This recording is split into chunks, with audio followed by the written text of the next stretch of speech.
జగన్మోహన్ రెడ్డి ప్రభుత్వం వచ్చి 4.5 సంవత్సరాలైంది.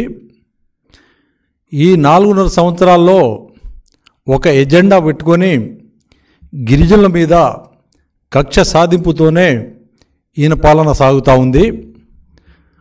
అదేవిధంగా గిరిజనులకు సంబంధించిన 16 సంక్షేమ పథకాలు రద్దు చేశారు. అదేవిధంగా గిరిజనులకు సంబంధించి 5,355 కోట్లు పక్కదారి మళ్లించారు. గిరిజనుల మీద దాడులు, ఇప్పుడేదో గిరిజనుల ఉద్యోగస్తుల మీద కక్ష సాధిస్తూ ఉన్నారు. ఈరోజు నిన్న చూశారు, ఆంధ్రజ్యోతి ఎడిషన్లో కంటిన్యూగా వస్తూ ఉంది. గిరిజనులకు జరుగుతున్న అన్యాయం గురించి ఆంధ్రజ్యోతి ఆంధ్రపత్రిక రాస్తూ ఉంటే ఈ ప్రభుత్వం చూసుకుంటూ ఉంది. సచివాలయంలో ఉద్యోగ సంఘ నాయకుడు వెంకట్రామరెడ్డి ఆయన వ్యవహరిస్తున్న తీరు చాలా దుర్మార్గంగా ఉంది. ఈ వెంకట్రామరెడ్డి జగన్మోహన్ రెడ్డి తొత్తు, జగన్మోహన్ రెడ్డి చెంచా. ఈ చెంచా గిరిజనుల ఉద్యోగస్తుల మీద చిన్న చూపు చూసి గిరిజనులకు సంబంధించి రావాల్సిన పోస్టులకు రిజర్వేషన్లు కూడా తొంగులో తొక్కుతున్నారు. దానికి వస్తాదు పలుకుతూ జగన్మోహన్ రెడ్డి ఆయన సంతకాల మీద సంతకాలు పెడతా ఉన్నారు. అంటే గిరిజనులకి సంబంధించి 2003 సంవత్సరం నాడు అప్పుడు ముఖ్యమంత్రి నారా చంద్రబాబు నాయుడు గారు గిరిజనులకు అన్యాయం జరుగుతుందని రూల్ ఆఫ్ రిజర్వేషన్ పెడితే ఈ ప్రభుత్వంలో గిరిజనులకు సంబంధించిన పోస్టులు గిరిజనులు రానియకుండా వాళ్ళ ప్రమోషన్లు ఇవ్వకుండా పక్కదారికి పొల్లిస్తూ ఉన్నారు. అంటే గిరిజన పోస్టుల్లో కూడా ఓసీలను నింపుతున్నారు. ఇది ఎక్కడ దుర్మార్గం అని ప్రభుత్వాన్ని నేను తెలియజేస్తున్నాను. అదేవిధంగా ఈ వెంకట్రామరెడ్డి ఓలే రెడ్డి సామాజిక వర్గానికి చెందిన వాళ్ళే ఈయనకు అధ్యక్షుని చేశారా? అందరు కలిసి అధ్యక్షుని చేశారా? అంటే ఈయన పనిచేసింది ఓన్లీ రెడ్డి సామాజిక వర్గం కోసం పనిచేస్తున్నారు, కానీ ఎస్సీ ఎస్టీకి సంబంధించిన వాళ్ళ కోసం కక్ష సాధిస్తూ ఉన్నాడు.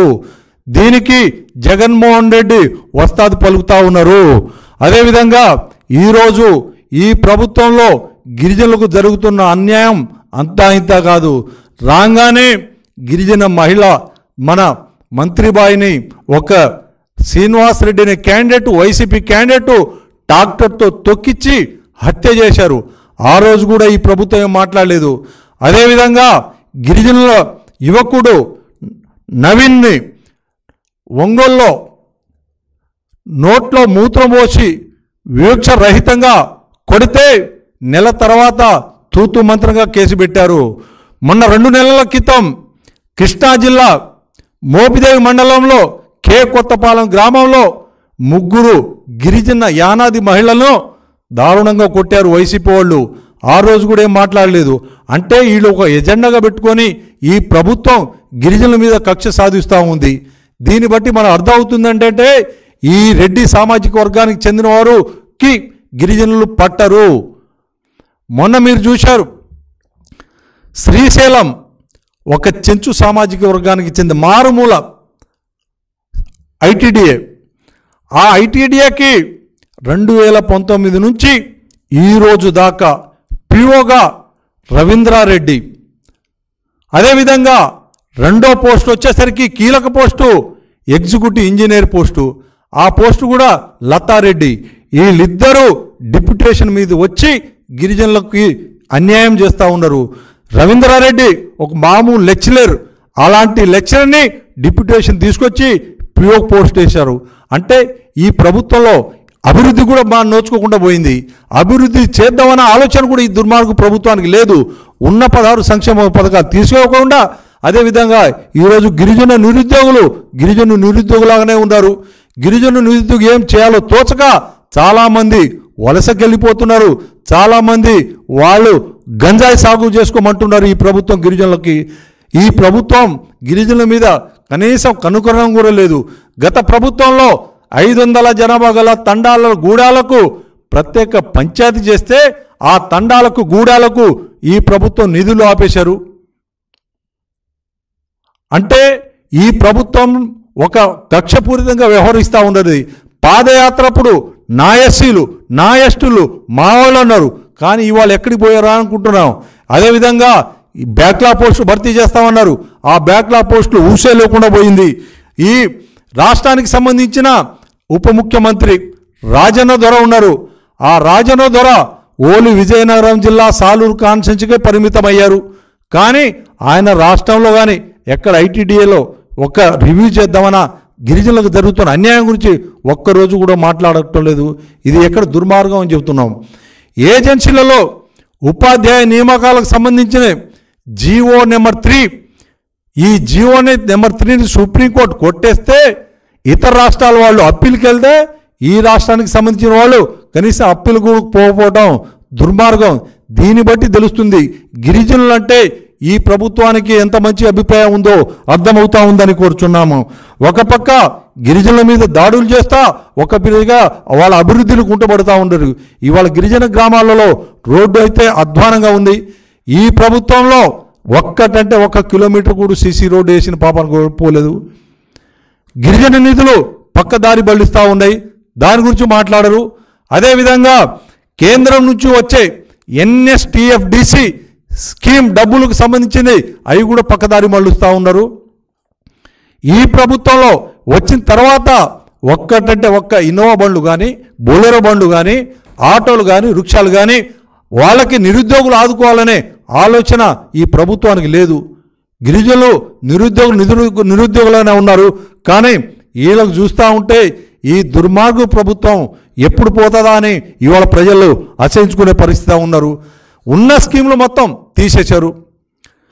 బెస్ట్ అవైలబుల్ స్కీమ్ తీసేయటం వల్ల గిరిజన విద్యార్థులు 17,000 మంది విద్యార్థులు రోడ్డు మీద పడ్డారు.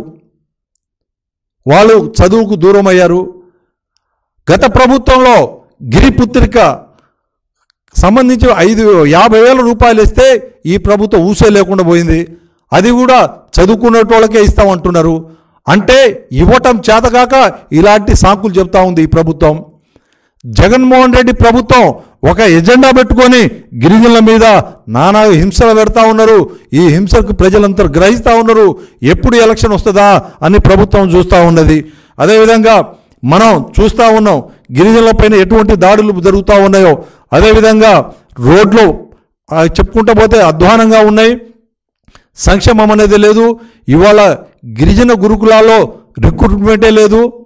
గిరిజన గురుకులాలకు సంబంధించింది వాళ్ళు ANM పోస్టులు ఒక్కటి కూడా భర్తీ చేయట్లేదు.